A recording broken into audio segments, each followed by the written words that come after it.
Hello, everyone, and welcome. We're exploring the second noble truth, the second talk on the second noble truth, where we're looking at how we penetrate the truth and understand it through our direct experience. So the first talk was about sort of understanding it more conceptually, and this talk is dealing with feeling it in your direct experience.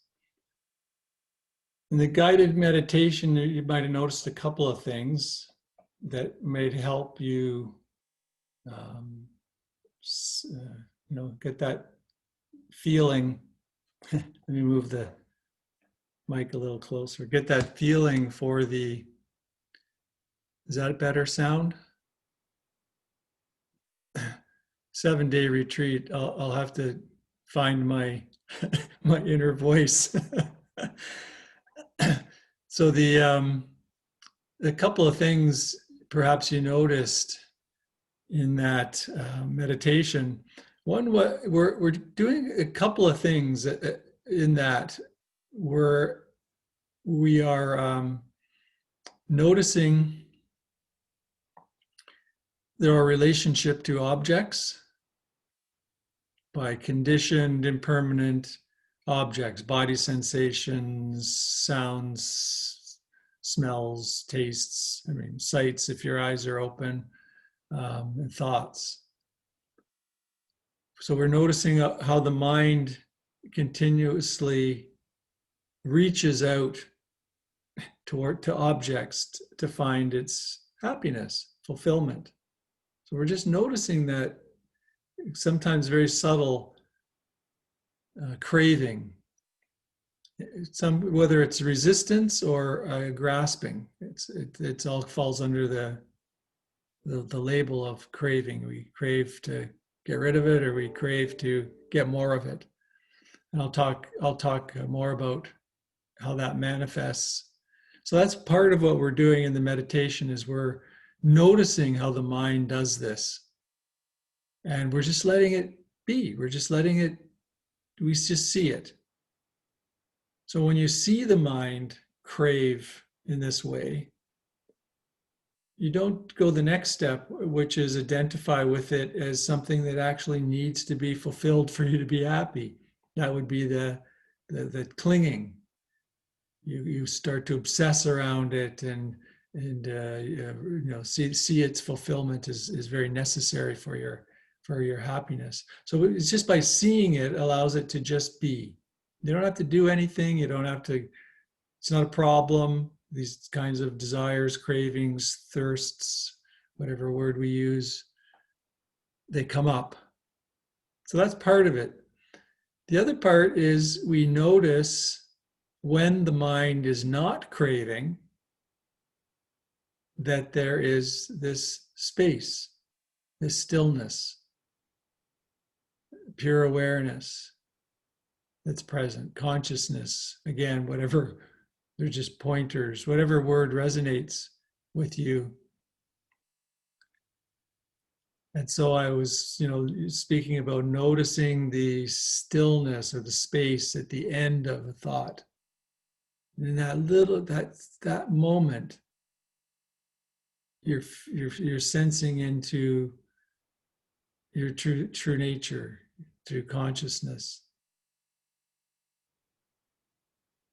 And that's really that's what meditation is seeing our relationship to objects and sensing into consciousness or awareness. And then the other aspect of it that that I've introduced time and time again is to find your home base. So if you get lost in thought, you're distracted and you're noticing of objects or awareness is you're a bit bouncing all over the place. You're redecorating your living room or something like that or whatever. come back to this home base. And this home base should be something that really helps you feel grounded, really brings you back home to yourself. And we've played around with, you know, the bottom of the belly, bottom of the abdomen, you know, just feeling the breath in that very bottom of the belly. And we've also played around with, experimented with feeling coming to the heart space or the chest, just and that being your home base. There's others. Ajahn Sumedho, his home base, as he recently said, is the sound of silence. So he just imagines the sound of silence. That's his home base. He comes back to that silence. There can be almost anything. I just found out that Ajahn Sumedho's teacher, Ajahn Liam. So when Ajahn Chah died, Ajahn Liam was appointed as the abbot by Ajahn Chah.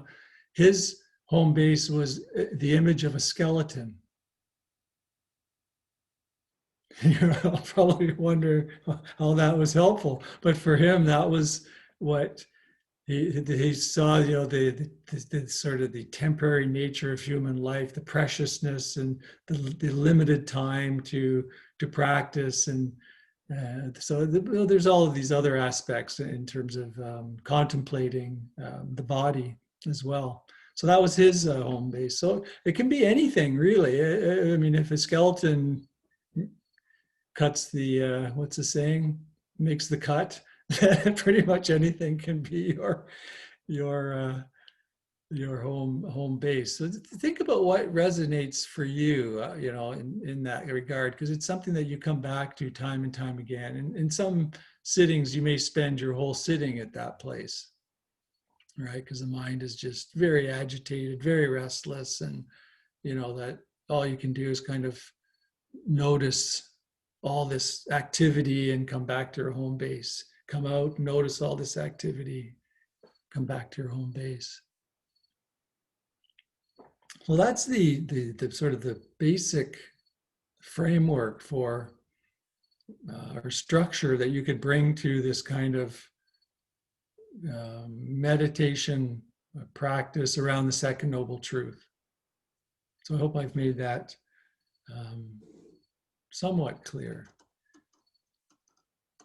We're basically taking action to abandon attachment to desire, is another way to put it. It's this attachment. So we're constantly, the word tanha is this craving, this, the actual direct translation is thirst, which actually has, I think, a stronger connotation. It's like when you're thirsty, it's a pretty intense craving.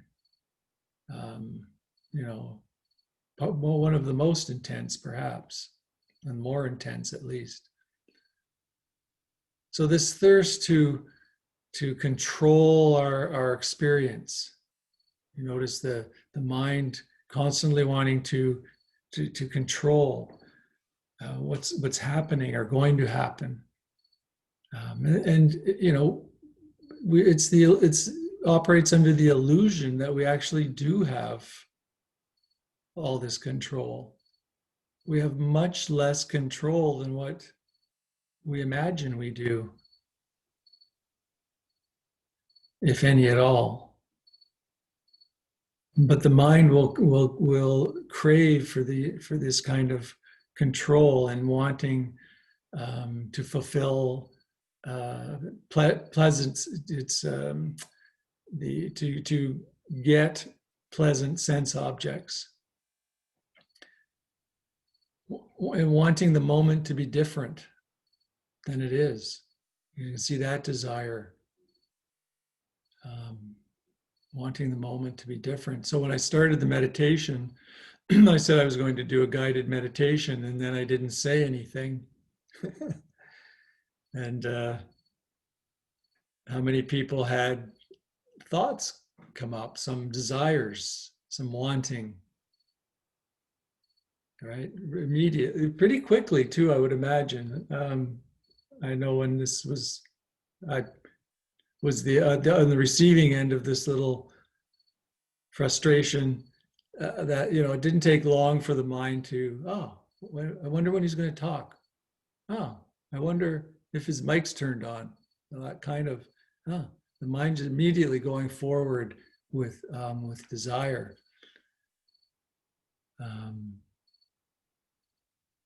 Yeah, Ajahn, teachers all have different ways that they teach.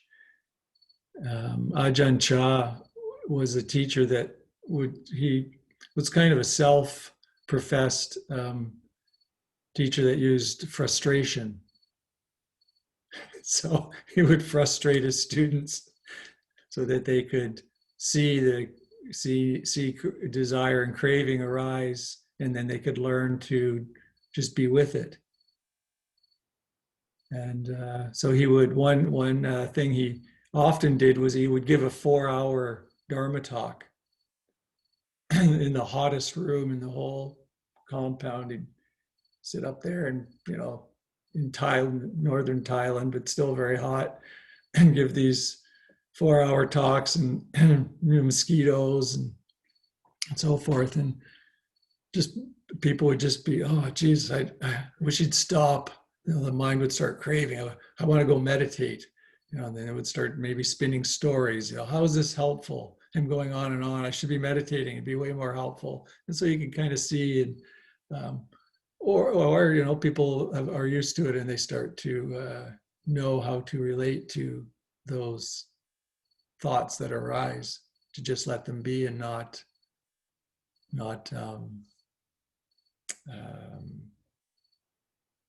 fulfill them, not follow them.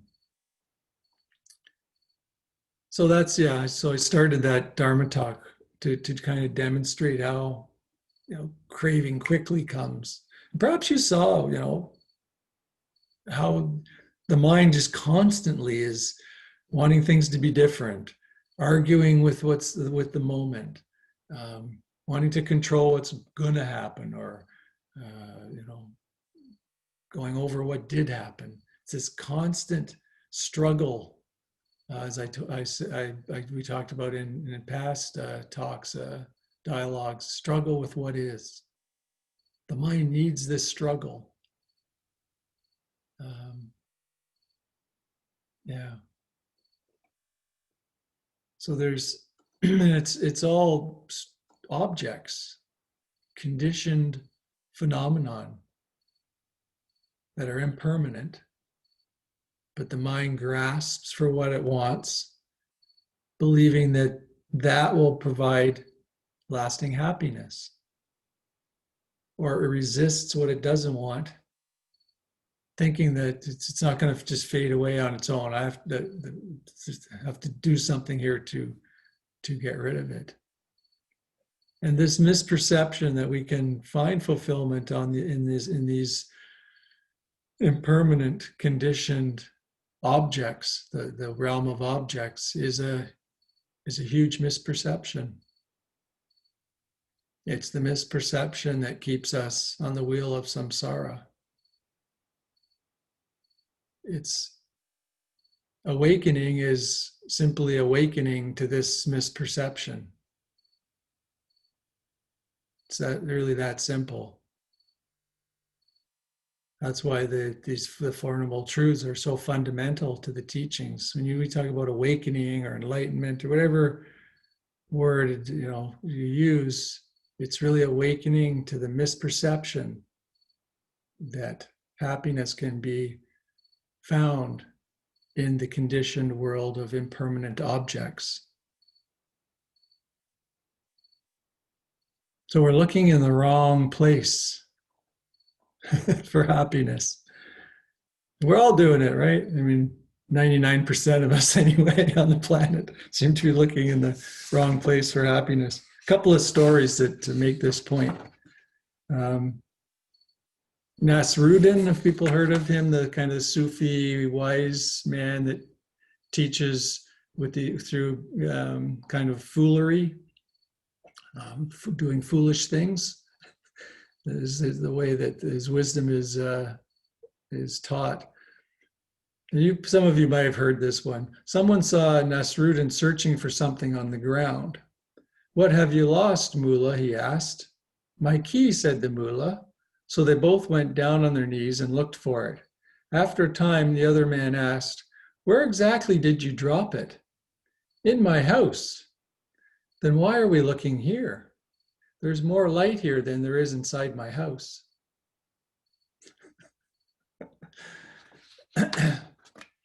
I found it hilarious when I first heard that. But okay, we'll try another one, another Nasruddin.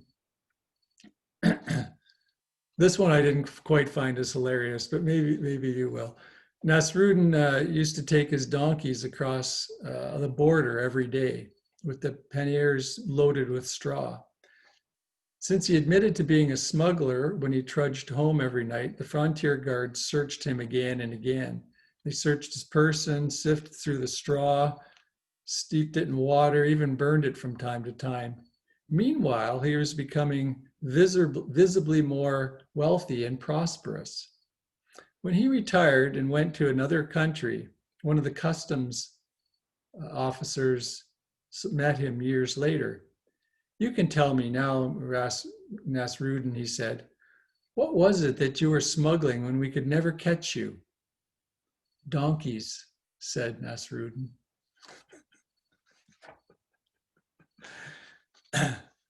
Looking in the wrong place for happiness, or smuggled goods, or keys. I'd like to read you a quote. I often mention Adyashanti.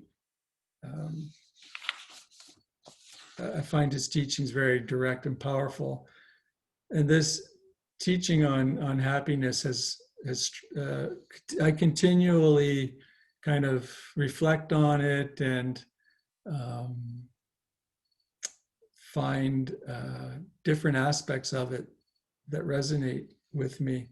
And here's just two parts of it. It's probably a full page statement that he made quite a few years ago. So it's Adyashanti. "So we keep pursuing it. We bring it into spirituality, the same pursuit. I'm looking for happiness. Whether you call it happiness, nirvana, enlightenment, awakening, God, heaven, whatever it may be, one continues to pursue this elusive quality of existence. But as I said, what's not spoken, what's not told to you, is that pursuit of happiness leads to sorrow. That's what's not told. We want to be happy. Do we not? We want to be happy, but the more we try to be happy, the less happy we actually end up being. It seems like a sort of contradiction, doesn't it? Or a catch-22. Then I'm reading the end now. But in the midst of all this pursue, there is the sacred. And the sacred isn't necessarily the pursuit of happiness, although one wants to be happy. That which is sacred, true, reality is a deeper thing within us. That which is sacred has the byproduct of the certain causeless happiness, because that's the only lasting happiness there is. It is a happiness that has no cause to it.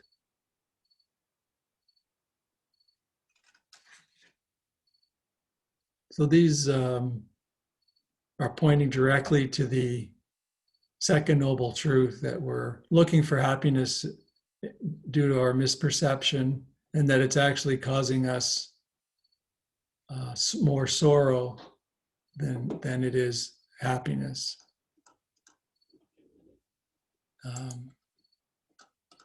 That's kind of amazing when you think about it, that our this craving, the mind's craving for sense pleasures, for happiness and pushing away things that won't make it happy, unpleasant, is what's causing sorrow.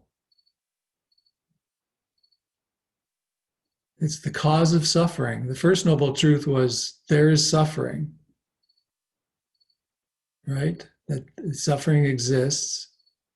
The second noble truth is the cause of suffering is craving, attachment to craving.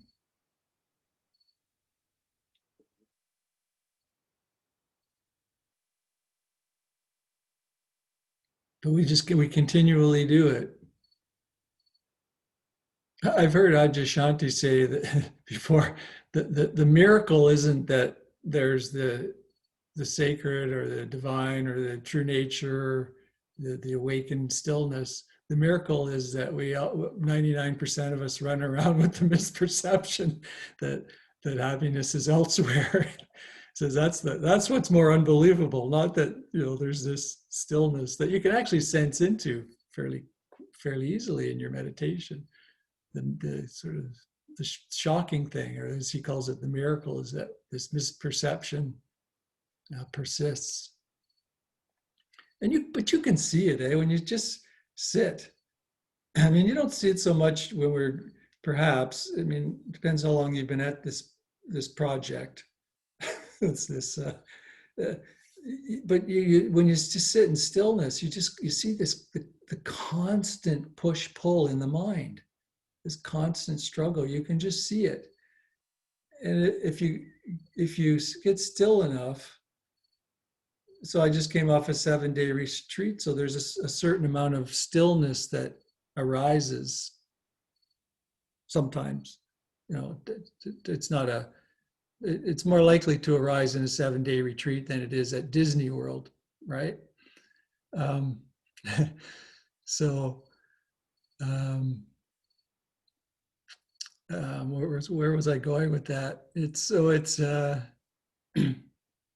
Yeah. So you not only you can sense into this this push pull and how it's actually causing an uneasiness, a dis-ease in the mind body.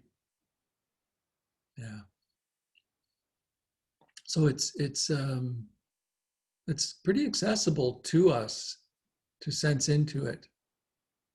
But then the conditioning, the mind's conditioning is so habitual and so powerful that it continues. I think that's why it's called a wheel. It rolls and rolls and rolls like a wheel, the wheel of suffering. And it takes seeing it over and over again, really, I think, to slow down the wheel and eventually get off it or stop it or whatever kind of metaphor you want to use.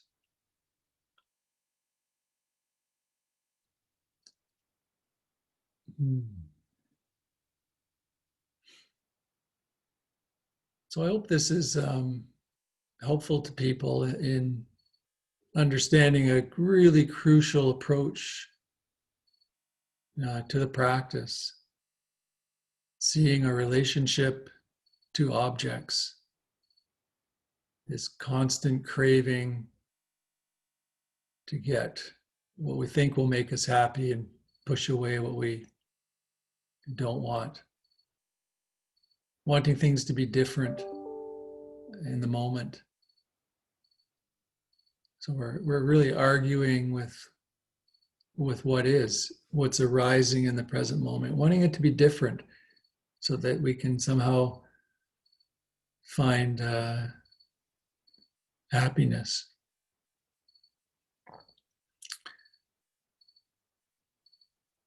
So every time that this happens, we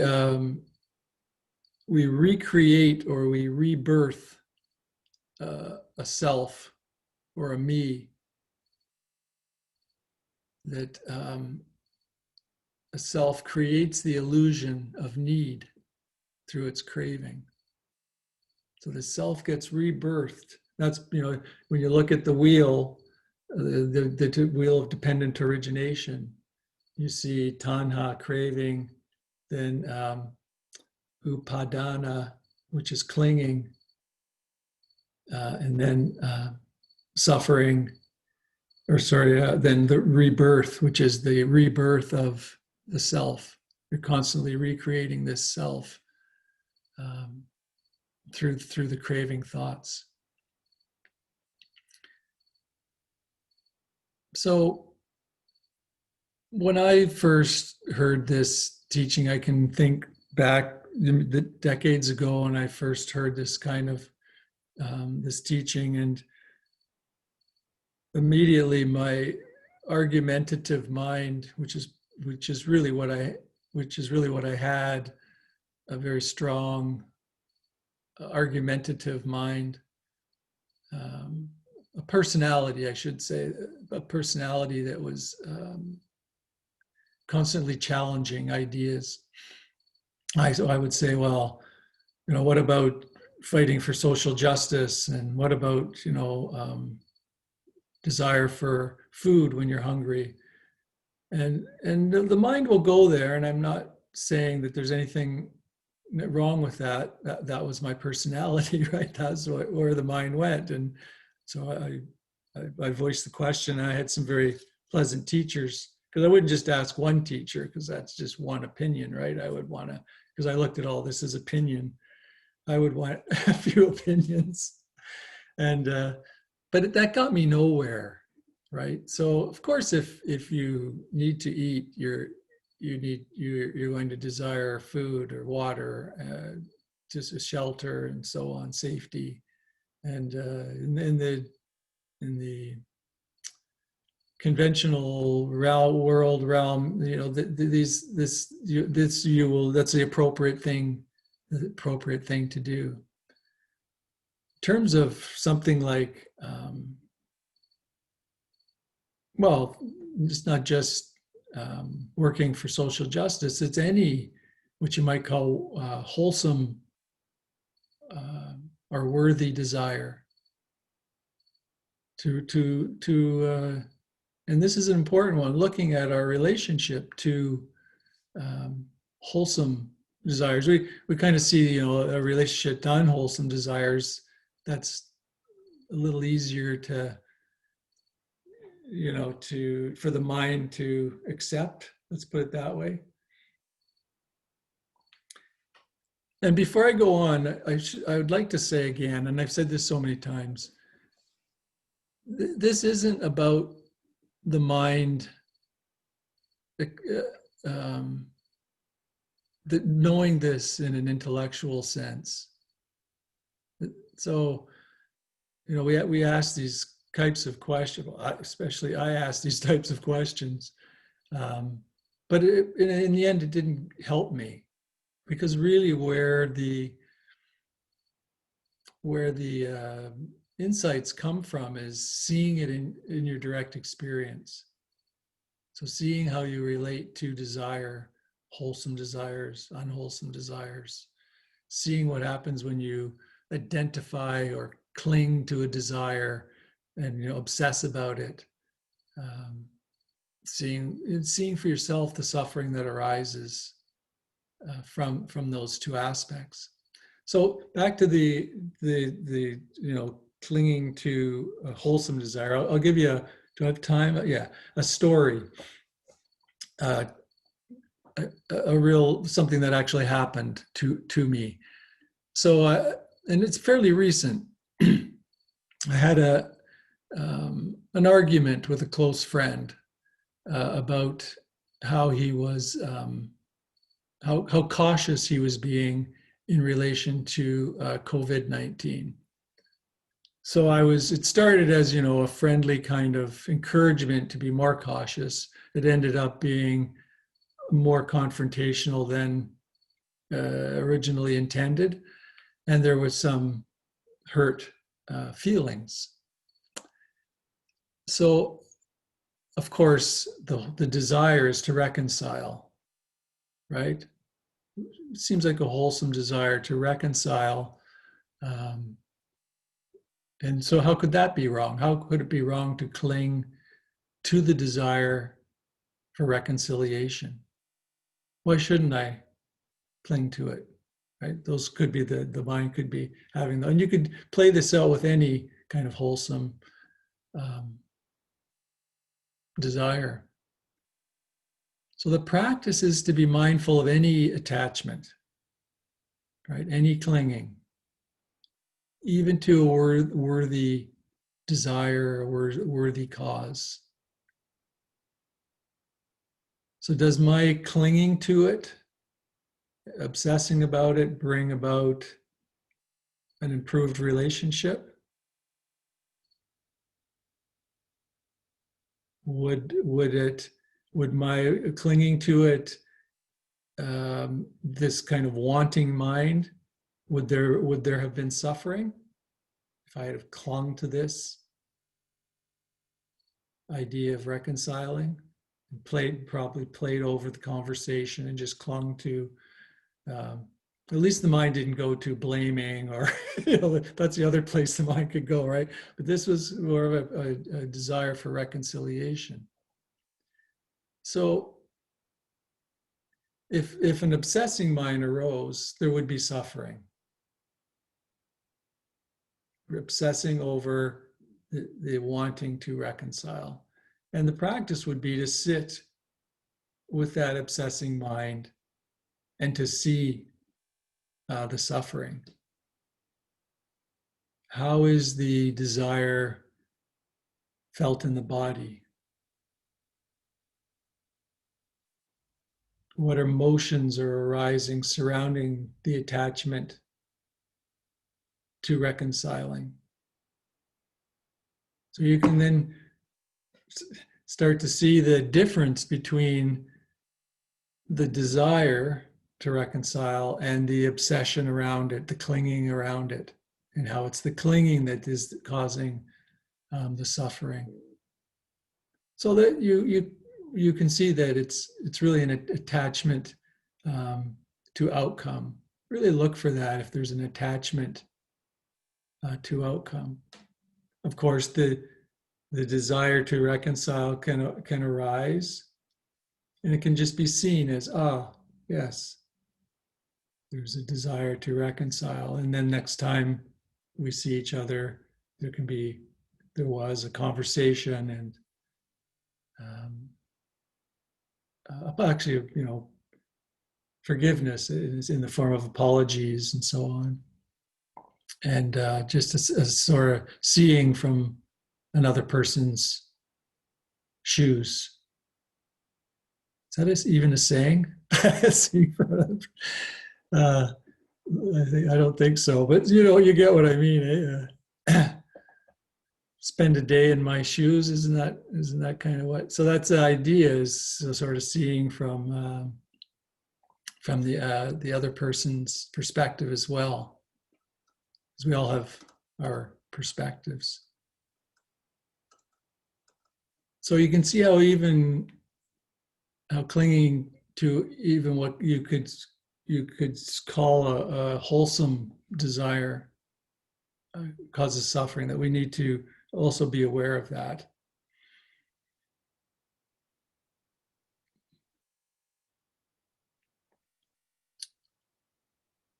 So, I guess you could say that it's really about being in the moment rather than in the in the outcome of the moment.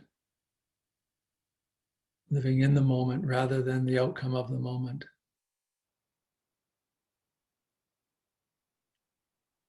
I'll open it up for any questions at this point. I'd be curious, in particular, how the practice went, and how how you relate to desires for objects, and how you feel into this silent, still space of awareness or consciousness. If that's something you can taste or touch.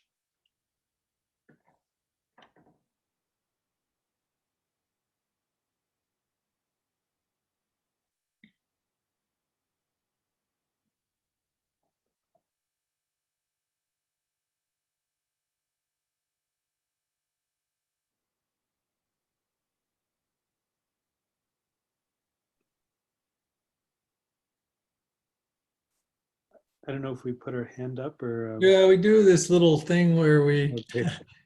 uh, hi Kevin, we do this before we speak and then when we finish.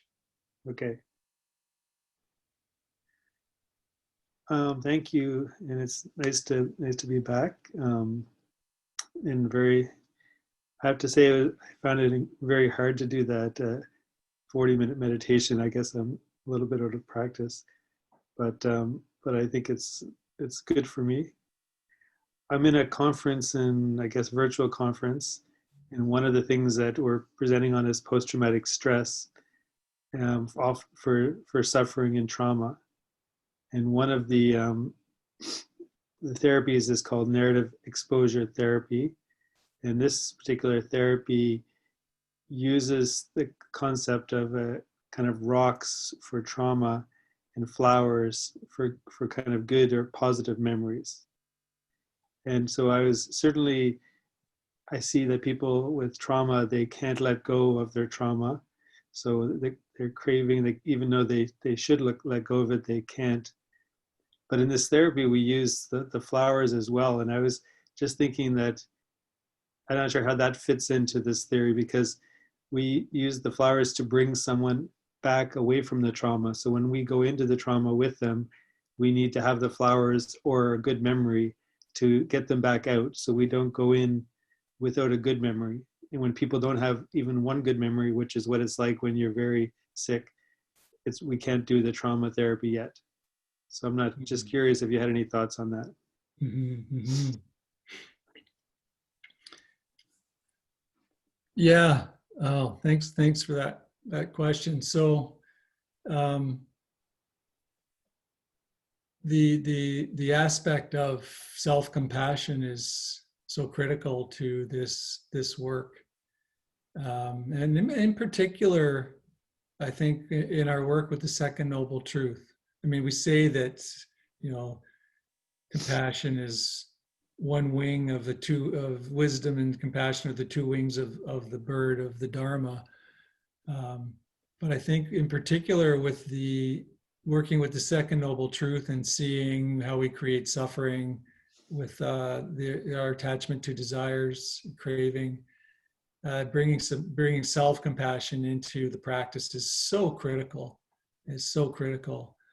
And yeah, just I mean, you know, the idea of a positive memory, of course, is more applicable to therapy, to the narrative exposure therapy, but you know, not necessarily in this context. But there's, you know, nothing wrong with you know, a good dose of appreciative joy. You know, I just you know, I just did this 7-day retreat with Ajahn Veradamo, and you know, he's getting up there. I didn't realize he'd aged in the last 10 years, but he did.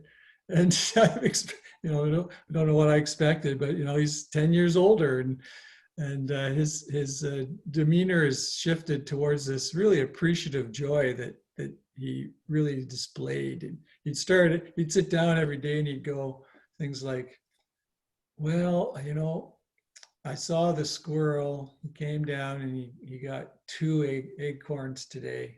Boy, did he look happy. And I just watched him, you know, he takes those away and buries them in his little spot. And he just, you know, just the simple joys, or, you know, the clouds today had and these are actual things he said when we first sat down. The clouds today had this real fluffy texture to them.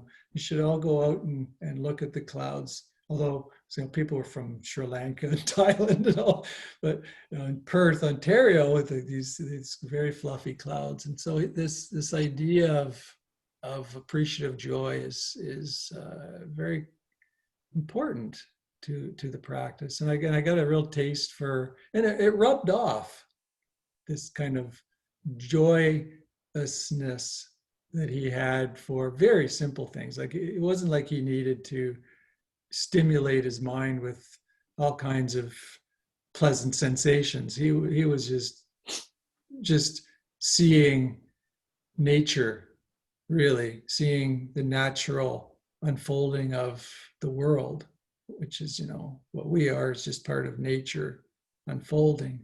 He was seeing, that's what we're doing when we're watching desires arise. We're just watching nature arise. And so he was also doing that, looking out into the world of nature, and it was bringing a lot of joy. So yeah, that is a crucial part of this practice, or it can be just kind of this, I got to just sit, for hours on end and look at this crazy mind churn out all these thoughts about this, that, and the other thing, which are making me suffer. When will it stop? And it can get frustrating. It really can get frustrating. So the mind just keeps doing this, right? So bringing this self-compassion and appreciative joy. I know that in the Brahma Viharas it's sympathetic joy, but I'm starting to call it appreciative joy after the retreat as something that really resonated with me throughout the whole retreat. I had this real sense of appreciative joy. I'd go look at the dog and just be appreciative of Rocky and how happy he makes me. I'd go see Vida and just be just this appreciative joy of her presence, and just, the garden, and so on. So if that resonates with you, think about bringing appreciative joy into the practice as well.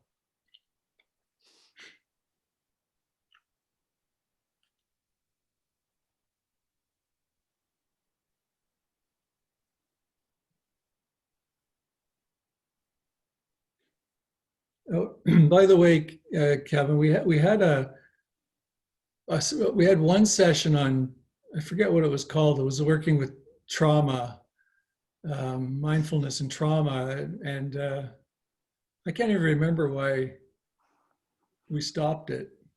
But anyway, we did one. I think we were supposed to do 3 or 4, but I should probably revive that. You've sparked my memory to perhaps revive that, because this, and a lot of Dharma teachers won't talk about this aspect, but I've got some experience with it as well, working with people suffering with trauma, PTSD in particular. And so we'll see if I can revive that, and I'll send out an email if I do. So stay tuned.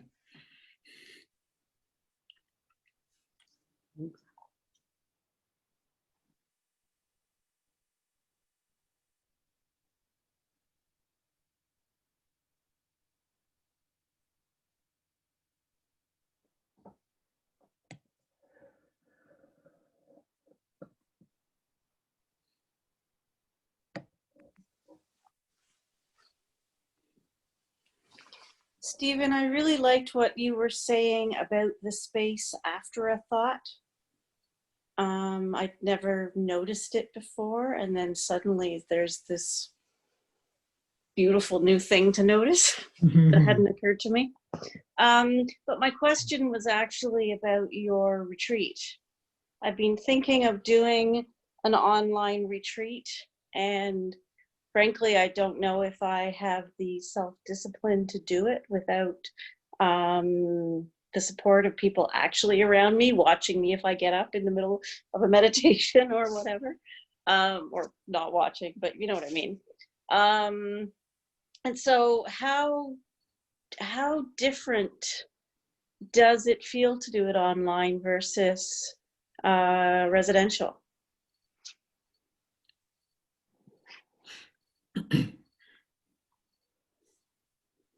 So I'm happy the space at the end of thoughts resonated with you. You can look at the space between thoughts as well. And if the thoughts are a little more sporadic, just like more like popcorn bubble or bubbles.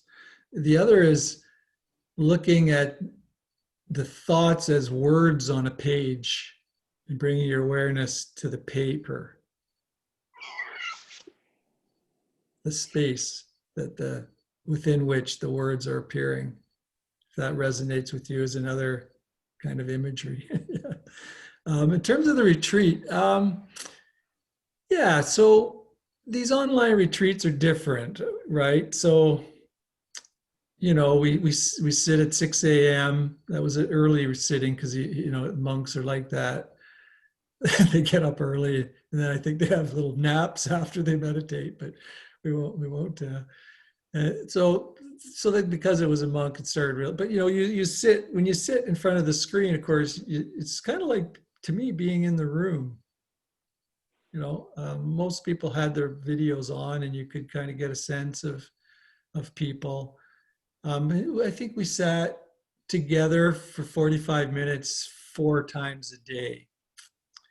And then he gave little instruction talks a couple times, like 15-minute before we sat. And then he gave a Dharma talk in the evening and Q&A. You type in the chat, though, for Q&A. There was no verbal talking. And in between these, you're supposed to practice on your own. How much of that goes on, I don't know. The retreat organizer actually asked, if you're practicing on your own, leave your video on, and you can continue to practice together. There were, out of 75, there's usually 4 or 5 of us that were doing that. But I would, even if I did walking meditation, I would just turn my screen around and I would just walk in front of it. I even did lying down meditation. They probably thought I was sleeping, but I was doing lying down meditation, which I like to do on retreats, because sitting gets tiring. So lying down meditation is quite nice, because you can look at what really comes up in lying down meditation is the desire for comfort. So the desire to constantly shift your posture. So what I do is I lie down, and then I go, okay, you got 2 minutes to move as much as you want and get comfortable.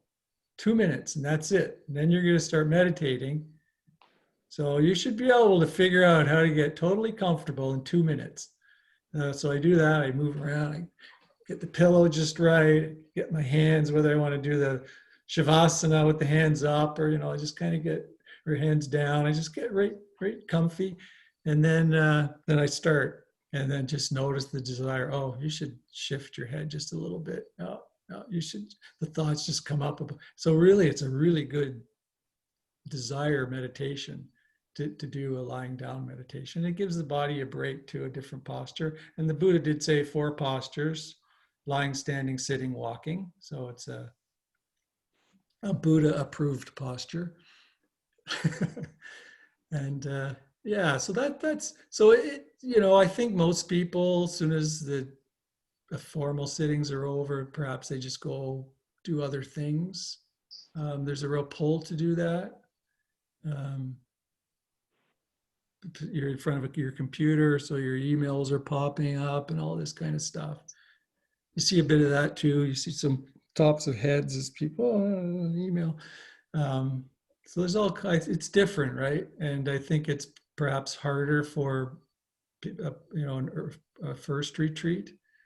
I did notice that Insight Meditation Society has I think a 2-day retreat coming up with Joseph Goldstein is one of the teachers, Sharon Salzberg, and it looks like a pretty full schedule, which means you'd be present in front of the computer. I think if I did a meditation retreat, I'd be sitting in front of the screen the whole day, like doing something or lying down. Like I'd say, if we're supposed to sit, walk, I would do the sit walking, and get in the group, we could all do it together, right? Because I think it's like doing a retreat at a center and just saying, well, if you want to come and practice, it's up to you. It's not like that at a center. At a center, it is, if you've come to the retreat, you're expected to show up for the sitting. So I would do the same thing, only online. You're expected to be a little square, right? Of course, you can just do this and then go away, right? Or you could even go one step further and have a picture of you meditating. Go away.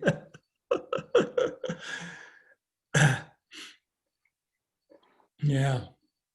People might want, wow, look how still he is. He never moves a muscle, even after the bell goes.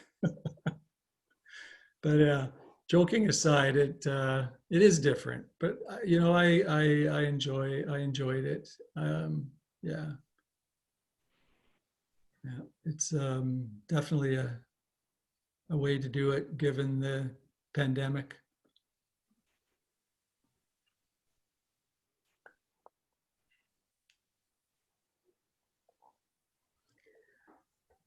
What would be the point of going if you didn't sit?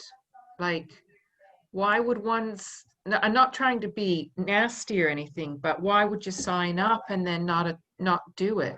Like, yeah, that's my question. Have you ever been to a silent retreat? Oh, I've been to a silent retreat. I haven't been to one online though, and I wouldn't go online because Yeah, my personal, I need people, I need real people breathing yeah, and stuff around me. Sitting in front of a screen, I just can't do it that much. And yeah. yeah, I just don't know why one would sign up for an online retreat and then not do it. Like it seems, anyway, yeah. So, Well, it's our minds, right?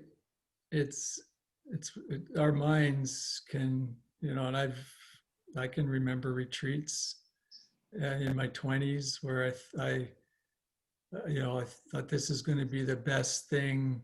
I get all excited like I was going to a hockey game or something.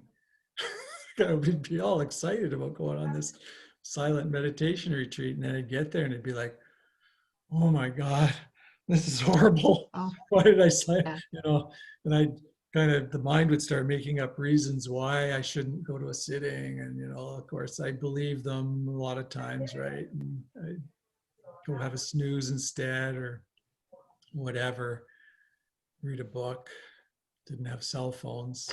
So now they offer, you know, you can put your cell phone in a basket for the week, which is a good idea. So yeah, the mind will come up with reasons why not to practice, and when it's online, it's just a little bit easier to not show up, right? Because you're not in a room. So yeah, it happens. Definitely happens. Yeah.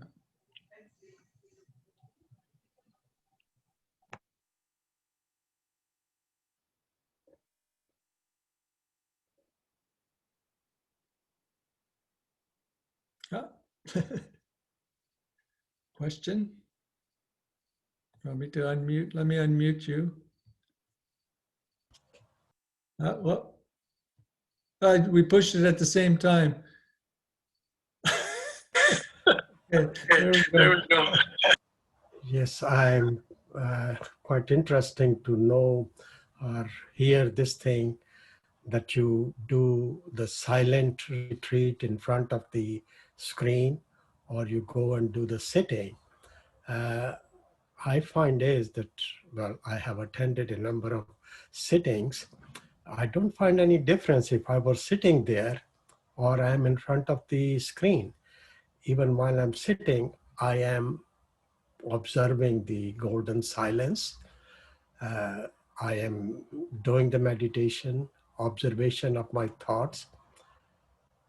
So what difference would it be if I am sitting in front of the screen, as long as my intentions are to do that silent meditation? Yeah, I would think the both of them to me are the same. yeah, yeah.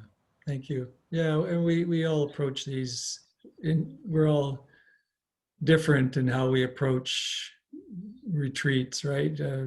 Whether there's in front of a screen or um, in a, you know, in a room together. I have found, you know, I remember when I meditated, I lived with the Thich Nhat Hanh monks for some time, and my meditation was developed, I guess, for lengthy sittings, but they sit for an hour and a half at a time. And the mind, of course, heard this and said, you can't sit for an hour and a half. You've never done it and you never will. Like not at this retreat, at this. And of course, we sat down and the room's full of monks and then me. And that big bell, bong goes, and then boof. It's like somebody sucked the air out of the room. I mean, I had never felt stillness so immediately engulf, space than this. And of course, that is the energetic sharing that we have when we do this practice together. So there is that, and I don't know personally if I sense into that when I'm on a screen. On the other hand, I kind of liked being able to come down in my pajamas, it was easy just to come here, and I didn't have to worry what I looked like. Well, kind of looked like what I smelled like, or and there was my own food supply here to nourish myself, and so there was that aspect that I liked as well. So yeah, for me, there's advantages and disadvantages to both. I think online retreats after this will continue even when the pandemic's over. I think so. We had people in Thailand, Sri Lanka, Malaysia, United States, Canada, Germany, I'd only say only half the people were Canadians. Of course, we had people from Calgary and all different places in the country. So that's kind of interesting. You get different questions and a different kind of sharing from somebody who's grown up in a Buddhist country in Sri Lanka or Thailand than you do from a Western, perhaps, practitioner that didn't grow up with Buddhism as part of their culture. So that added a nuance that I probably wouldn't have, I know I wouldn't have seen if I went to a face-to-face retreat. So yeah, you kind of roll with what happens and go with the flow. Just do the practice. As Ajahn Chah says, you just meditate. You don't really worry about what happens. If your meditation is peaceful, just notice it. If your meditation isn't peaceful, just notice it. That's another one of his famous truisms.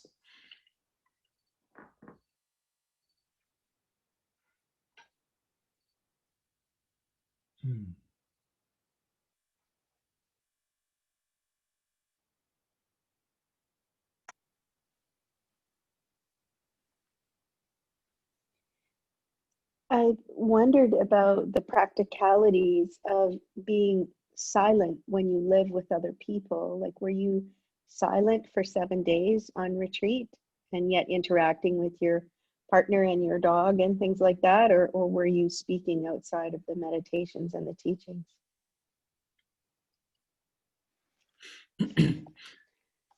Yeah, Rocky is not good to meditate. He's a small dog. They bark a lot more than big. So I'm gonna have to work on him to get him to be silent when somebody rings the doorbell. But no, I must say I wasn't entirely silent. There was some communication that was required to do meal preparation and little things like that. But it's, for me, and I'm not negating the importance of noble silence in what I'm about to say, because noble silence is such a key aspect of a retreat. that you really support each other in the practice. And if I had said divide, I want noble silence, complete silence, that would have been fine, but I didn't. And but I've been at this project for a while, so you know, I find that conscious dialogue is also part of the practice. In fact, one of my early teachers was Gregory Kramer, who taught insight dialogue, just doing all this looking, meditative looking while in dialogue. So I'm what do you call it? I know that practice very well. But I didn't feed the mind US politics or COVID statistic updates, or, you know, actually any news, right?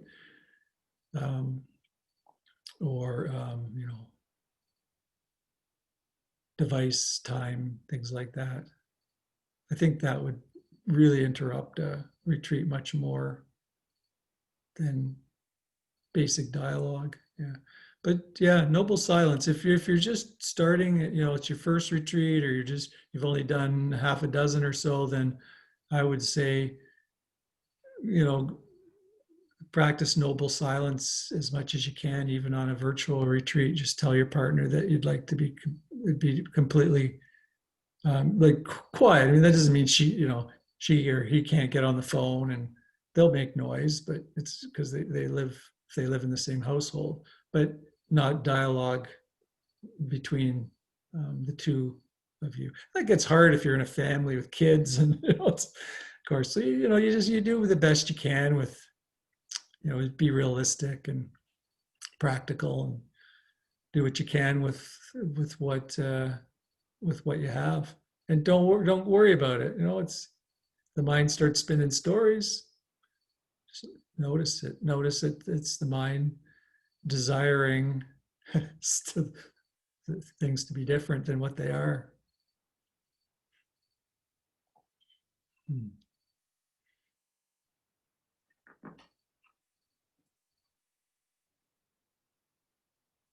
So if I did a silent day of practice, how many people would sign up? Three I would be. or four. Would it have to be on a weekend? Yeah, so like a Saturday or Sunday. Are you saying a 1-day silent practice, Stephen? Yeah. Yeah. That would be great if you did. Yeah. I Okay. will be happy to join too. Okay. Nice. Well, let's think about maybe doing that in October, end of October, beginning of November period. What about those 3 days, or that session, 3 sessions on fear or something? There was On it trauma? trauma? Okay, sorry. Yeah, I couldn't remember you were thinking of doing a 3-session thing. Yeah. I just remembered I did say I was going to do that. I just remembered it when Kevin asked this question. I have a pretty not a good memory, you could say, obviously. Yeah. If you don't think about the past, you'll find your memory of it might fade. I don't know if that's a thing or not, but in this case it is. Somebody wanted to ask a question, Kevin? Yeah. Well, I just remember having a day retreat in my previous Sangha at this time of year, and it was beautiful. It was actually kind of around the forest and kind of in farmland. So with the trees, so that, you know, of course you can have walking meditation. You could even have some working meditation, but that's, you know, optional, like cleaning up leaves or something. Mhm. And then I think just being outside before the weather gets too cold could be nice, but that's just a few thoughts. I don't actually have access to a place like that, but Yeah. Yeah. I was thinking of a Zoom retreat. oh, okay, Zoom. Yeah. Nice It's picture. hard. It's hard to do. I mean, distancing. We definitely wouldn't be able to do residential with food and all that. But yeah. No, it's true.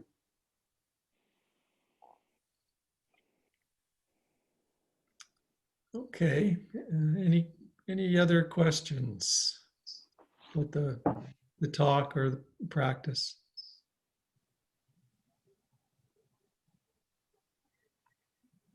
I hope you would have that retreat on a weekend or so, because sometimes the weekdays do make a little difference of other people disturbing. So if it is possible, it would be good to have on a weekend, any of those days, please. Yeah. Okay. Yeah. Thank you. Okay. Thanks everyone for coming, and we'll see you next week. The third talk on the second noble truth, integrating the truth into your life and knowing that you know the truth. Thanks, Stephen. Yeah. Take care, Thank you, everyone. Stephen. Thanks. Namaste. Bye-bye. Thank you much. Bye. Thanks, everybody. Thanks. Good Nice night, seeing everybody. you all.